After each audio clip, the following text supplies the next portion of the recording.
the other thing, like I was saying, how my friend Greg had all these different records, like a lot of a lot of the. So that was my first time really keying in on the electric bass. I never played one, never owned one. A guy up there is actually a euphonium player that also played electric bass. He had a backup bass that he let me hold. And once again, I didn't know how to play that bass either, so I was doing that same plucky thing. So I was really hitting open string. So I eventually, so after about 3 weeks, it's like, how do you play this thing?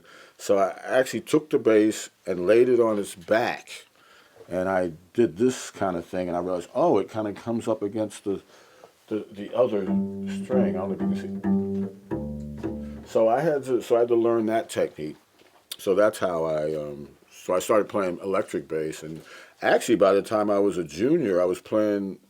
I felt like I was finding my voice more on that instrument, and I was playing gigs, like maybe 5, 6 nights a week, a top 40 kind of band, that to pay some bills, and also when we played a lot of different kinds. We played some straight ahead, but we played this other kind of more electric, accessible, fusion. I hate that word fusion, but that kind of, that music. So by the time I was a junior, I definitely knew I wanted to play jazz and other music. So your first professional gig was while you were a student in Rochester? Yeah. You had your first professional gigs in Rochester? In Rochester, yeah. Piano player named Dave Loeb, who was a master's student. He's really from Westchester, and he went there. And we befriended each other, and he was already doing this top 40 band, and they wanted a bass player full time, so he would, he asked me if I wanted to do it, and he would pick me up because I wasn't driving at the time, and we would go to these gigs and play at different areas, different hotels, and places that had music. There was a place called the Steak and Ale. I think they still have those. They might. So we played, and that was a really good learning experience for me because we were playing all these tunes. And I was, some jazz and some other stuff, and I was just really getting good on electric bass. And that's in the 70s, right? That was in the 70s. So we're talking now, we're talking like maybe 75, 76. Yeah. Now, did you have a mentor? I know you're really into mentoring yourself. Did you have one? Well, not really. Maybe this guy Steve Alcott, the guy that gave me the electric bass, he was very supportive. There's another guy that I really didn't talk to a lot, but I heard play. His name's Gordon Johnson. He was actually a flute major, but he played great electric bass and upright bass. He ended up playing with Chuck Mangione for a little while. Actually, prior to that, he played with Maynard Ferguson Orchestra for a little while, and Peter Erskine was the drummer in that. Then he played with Chuck Mangione, and his last big gig was with guitarist, singer Roy Buchanan. But he played in a progressive band, fusion, that word again, and up in, at school. And I remember one time he came into my practice room, and I was trying to read some piece of music, and he always played great. And I got through it, and he just turned to me and says, "You're going to be really good one day." And I never forget that. That was just really kind of, really stuck with me. I really appreciated that. But in terms of mentor, I just did a lot of listening, and maybe without knowing him, Ron Carter became the guy I was listening to. The guy back in high school talking about Ron Carter, Ron Carter, Ron Carter. So I finally, okay, what's the Ron Carter thing about? And at the time, he was recording, it was on everybody's sessions. I was listening, so I heard the work he had done with Miles Davis. I really fell in love with that group, with Tony Williams, Herbie Hancock, and George Coleman, and later Wayne Shorter. So, and he was also doing a lot of sessions. There was a label called CTI Records, which was kind of it was a jazz label, but they were a little bit more accessible. Like sonically, the sound was a little closer to the pop music. And they also used, a lot of times on their recordings, they used Ron on upright bass and used somebody on Fender Rhodes piano. That was a hallmark of their sound. Depending on the artist, they had like arrangers come in and you would hear like strings and horns, things like that. But Ron was like on everything. So I listened to Ron, and so he became maybe my role model. Maybe mentor is not the right word, But he was somebody I listened to. Certainly a big influence, my first big influence on the bass. Now, cause so many people, when they speak of you in Philadelphia, they speak of you first and foremost as a great mentor. So how did you learn how to do that? Usually I would think that, just off the top of my head, that you had a really good mentor that might have helped you transcend into the next Well, step and maybe learn from them. But since it looks like you were, yeah, I'm kind of self-taught, like jazz-wise. I kind of figured out a lot of this stuff on my own. Like I didn't have a teacher, but I mean, there were people along the way. I mean, Dave Loeb, and later on a guy named Bob Stein, who's been conducting for Robert Klein, the comedian, for a bunch of years.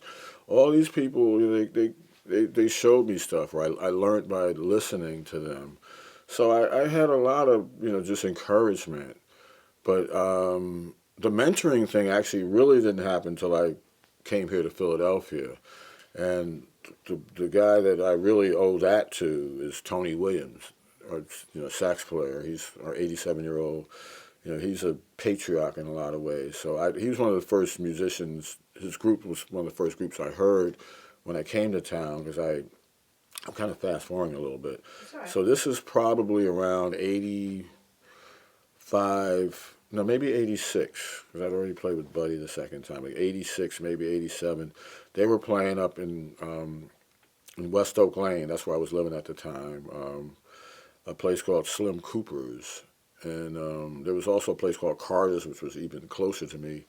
And I stumbled in that place, and Tony was playing alto sax. Tyrone Brown was playing bass. Eddie Green was playing, keyboard, piano, and Al Jackson was playing drums. So I walk in, and I'm just hearing this hard swing, just bluesy kind of stuff. And Tony was playing sax, and so I got in with those guys. Tyrone Brown, I have to mention him because he was very instrumental in getting me established. And at that time, I was just playing electric bass. I'd kind of sold my upright, and I was doing gigs, and he was very instrumental. So he was kind of a mentor in a way. I would hear him a lot. He was also doing a lot of touring with Max Roach at the time, so I would sub for him. But as far as the mentoring, it was definitely Tony Williams. He had this organization, the Mount Airy Cultural Center, that was founded, I guess, in the probably early 70s. And he was doing, him and a bunch of his friends, older friends that were musicians, they were giving out free lessons to kids like on the weekends. So after I'd gotten, maybe a couple years or so, after I was starting to kind of find my way around, he asked me, did I want to do that? And I said, yeah, sure, why not? And I think it was there. That's when I started. And I didn't know what I was doing. Like I said, I'm self-taught, so and I'm still learning this stuff, mind you. I'm still learning to this day. But just helping kids, and that's when I realized I like trying to reach them and have them figure some stuff out. It was just a natural progression. I think that's something that's always gone on in Philly. I need to double back at this point. When I was at Eastman, I think my junior year, a drummer named Pete Davenport, who lived in Germantown, and he was a white guy. And at the time, Germantown he lived right on Germantown Avenue, near the Wayne Junction. So it was still kind of mixed. And I remember we went over to had a session, and unbeknownst to me, they were like the Eubankses. And it was like, I think Robin's a little younger than me, so I think he was probably just a freshman at Berkeley. So he was like 19 or 18. Kevin was like 16, and we played, and I was just blown away because they were so good. I mean, Kevin was playing with his thumb and playing all this stuff, and Robin was doing all sorts of Robin stuff he does. Back then it was like, I mean, they hadn't done anything yet. They were like kids still, but they were the same age as me, and Kevin was still in high school. But they were just so far beyond a lot of the players that I was, we had some good players up at Eastman, and I guess on the collegiate level. And it was like, wow, how'd these guys get so good, you know? And And that was at their house, right? that was at their house, Yeah. yeah. See, that's another one of those jam houses because the Eubanks' mother taught Kenny Barron piano. She was Okay. a piano teacher, so So, that's well, another. that's what was happening. They had, I remember a couple little kids running around, and that was probably Dwayne and his twin brother Shane. I definitely remember these little kids, you know, just kind of, oh, get out of here, you know, and play, you know. So, yeah, and I found out that, yeah, so it just seemed like a natural thing for me to do. And I did that for a while, and Well, let me ask you this: when did you move to Philly and why? huh? Okay. I moved to Philly around 83, 84. I'd met a lady from West Philadelphia. I met her when I was on the road with Ben Vereen, the entertainer, and we played a gig in Denver, Colorado, and she was living out there at the time, and it's kind of like we just kind of met and we kind of hit it off, and we kind of kept in touch, and then she eventually came back. She came. I was living in New York at the time, but going out on the road with Ben, and then later, after that ended for a while, I ended up going out on the road with Buddy Rich in 1982 for 9 months. I was still in New York, but I hadn't really made any inroads. I was still playing just electric bass, and she came to New York. We were married. I forget when we were married. I was like maybe 83, something like that. And I was still traveling, and she hated New York, and she wanted to come back to Philly. And like I said, I'd been to Philly that one time when I sat in with the Eubanks, but I'd been there a time before, and it was just I didn't really like Philly. It just had a weird kind of energy about it, you know. It definitely was kind of ugh. I kind of like, but she convinced me to move back, you know, because I was on the road a lot anyway, just doing stuff, whether it was Ben or Buddy, and in between, I played with Buddy again in 1985, 86. And in between 82 and 85, 86, I was touring with a trumpet player named Jeff Tyzik. He was doing more like a fusion-y R&B kind of instrumental jazz thing at the time. So we did a couple of records and did some touring. And Now, how did you get the gig with Buddy Rich? actually, okay, going back to Eastman, in the summer they had a program called the Rangers Holiday where people would come, and it was run by the head of the jazz department, the guy named Rayburn Wright, and he had conducted some stuff in New York back in the 50s, like TV stuff and big studio orchestras type stuff. And they would have a band of top players, and they would read all these people's arrangements, and they would do the concert. So one year I actually was the bass player for that. I think it was after my junior year, so I got good pretty fast. And a piano player, a guy named Lee Musicher, who was studying at Manhattan School of Music, but he was also an arranger, he would come up and do these programs. So we had met each other. We never played together, but he knew who I was. And like I said, that was like 1977. So fast forward a couple of years, kind of got out of touch, had lost touch with him. He calls me out of the blue and said, you know, Buddy's looking for a bass player. And at the time, I'd heard of Buddy Rich, I mean, you know, but I'd also heard like horror stories, because he was like supposedly like this really just, you know, he was angry and he would yell at people and curse people out and stuff. And he was really hard on bass players. He's a drummer, and it was like I remember thinking, oh God, I don't, you know, I'll never do that gig. Even before I got the call, I'd heard his reputation for being that way. It preceded him, so that was like, okay, I'm never going to do that. Don't never say never, because you know the universe has a way of kind of like correcting. So I needed work, you know, because I wasn't really doing much in New York at the time. I was in between gigs, so I went out, you know. So he called me up. I got on the train, went up to New Haven, Connecticut, played a place called Toad's Place, which is some little small club, and that's an interesting story. We get up there, I get on the bus, and Lee introduced me to Buddy, and he just kind of roughly, oh, okay. And he says, I'm going to go in the back and show him some of the charts. So we sit in the back, like they played the first set or something like that, and then on the intermission, they all went back to the bus. He went back to his bus for a break, like a half-hour break. So we're looking at all these charts that he thinks that Buddy's going to call. So I'm getting everything in order. So he invites me up on the bandstand to play the second set. And Buddy calls a totally different set. I don't know if he did it on purpose or he forgot. So I'm scrambling around for all this music, and some of the music's all eaten up. Some stuff's not even there. So I'm literally like, oh my God, this is sabotage. But that was actually one of the better times I played with him because he actually was kind of supportive, and he didn't do any of the weird stuff that he ended up doing in later months after I got on the band and became his employee. But yeah, that's how I got the gig. Is just he just put me up on the bandstand, and I just had to read. You had to be a good reader, and I was a decent reader, from the classical training and also just being in school. So I was able to get through stuff, and so yeah, I spent 9 months with him in '82, and then left because I had enough. We would travel on the bus. Literally, we'd leave New York and go out for like 2.5 months, and basically circle the continental United States. We also did that year we did a tour of the United Kingdom for 5 weeks where we were in London, England, and we did a bunch of runouts England. We spent a couple of days in Ireland and a couple of days in Scotland. What was the typical pay back then for being a... Oh God, let's see. I think for regular people it was like $450 a week, and you had to pay for your hotel rooms. You had a roommate. Well, you split. They worked out a deal so that you ended up paying like $20 a night. Because I was a bass player, he gave me like $550.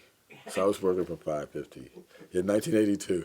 I would tease people. I said I was the best bargain in the business at the time because I had to play with Buddy Rich. I had to put up with him. So for $550 a week, it's like and you have to pay your own rooms.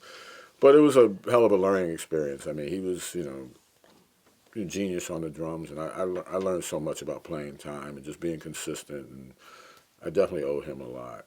Yeah. Okay, now now we're going to kind of go into your Philly years. When did you start actively, settling it? Where'd you live at the time? Settling into playing in Philly, and where were you playing? What kind of gigs? Okay, well, I like I said, I moved into the West Oak Lane section. It was a street called Tulpehocken Street, which is off of Stenton Avenue, which is kind of main drags. It's West Oak Lane would be considered northwest Philly. I mean, if you're looking at Center City, it was definitely north and a little to the west, just above Germantown and Logan, for those that know the actual sections of Philadelphia. At the time, it was a blessing because Tony was playing up the street at Slim Cooper's. There was another place called Carter's, which was that much closer to where I lived. I could walk to either place, and that's the first time I heard Bootsy Barnes. First time I heard Joey DeFrancesco. He was like 13 or 14 years old. I think the first time I heard Jeff Lee Johnson. That gig was like on the weekends. And Carter's had jazz on one side, and then on the other side was more like this R&B, like other kind of area where folks would hang out. So I would come in there. Slim Cooper's was a neighborhood bar, but on Friday, I think it was Fridays, they had this weekly session, and people would come and sit in. And Tony Williams' group was playing. So I started subbing for Tyrone, because like I said, Tyrone was basically called everybody he knew, because he was the man. He was doing all the top gigs when he wasn't, he was doing that, and then he was touring with Max Roach's group. So he basically, called everybody. He says, hey, call this guy. He's new in town. He plays electric, but he's cool. Just call him. I mean, he really went out of his way and did that. So I started subbing for him, and then eventually playing different things, neighborhood gigs. God, what can I think of? There was a place called the Capricorn down on 17th and Wharton. It's a real rough area, about South Philly. Played down there a little bit.